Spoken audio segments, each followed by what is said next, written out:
Hi, I'm Cheryl Wittmann. I'm a partner here at Wegner CPAs, and I'm going to talk to you today about some tips for ensuring that your tax refunds will not be delayed this year.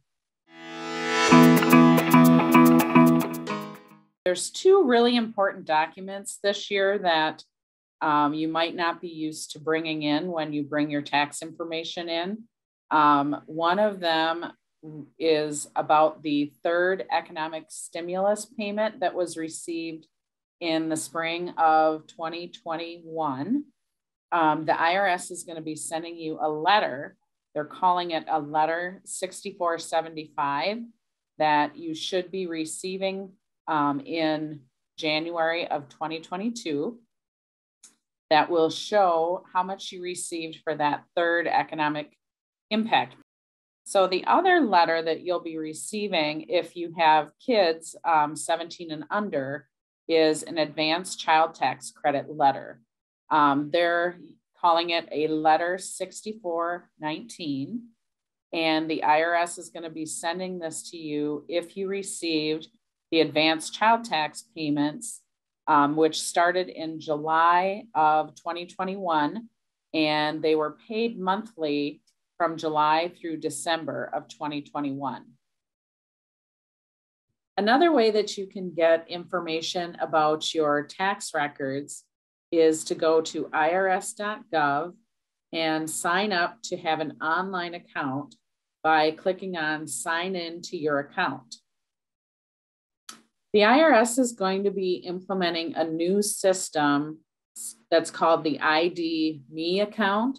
So if you have an existing IRS user account, you wouldn't have had to go through this process, but you will need to set up a new ID.me account by the summer of 2022, because they're going to be switching to that system and using it going forward. Some of the things you can do with your online account is view your balance, and it'll show if you have a balance due and break it down by tax year. You can view or create a payment plan. So say you surprisingly owed a bunch of money in a year and you needed to make up a payment plan to help pay that off slowly.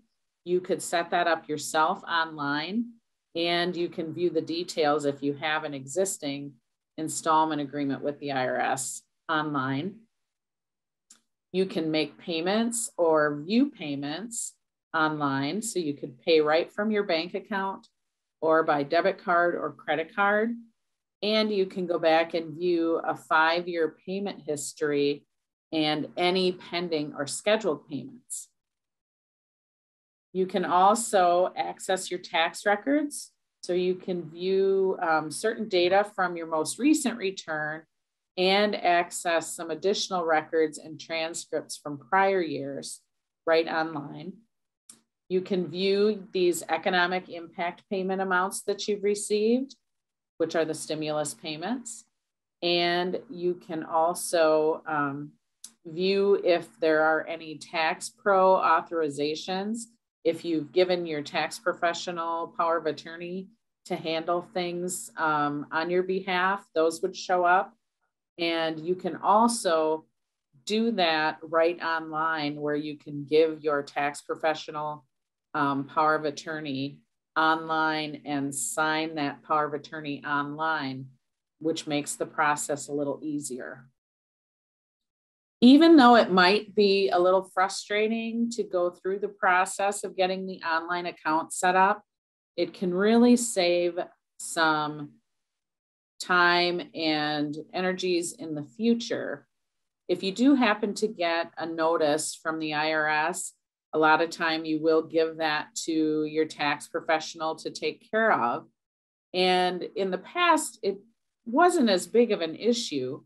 Although if you haven't heard, the IRS has been having very, very lengthy delays with calling in to handle situations. There's also been a tremendous amount of erroneous tax notices going out. And even if you have us taking care of that for you, the statistic that I've heard recently is that about only 9% of the phone calls that come in a day to the IRS are actually being answered because they're so understaffed. So if you have the online account and we can go on and use the online resources, it could really save you time and money in the future. Well, thanks for listening today, and I hope you learned a little bit about what you can do to help your tax professional and help the your tax return processing go smoothly this year. If you have any questions, feel free to contact us.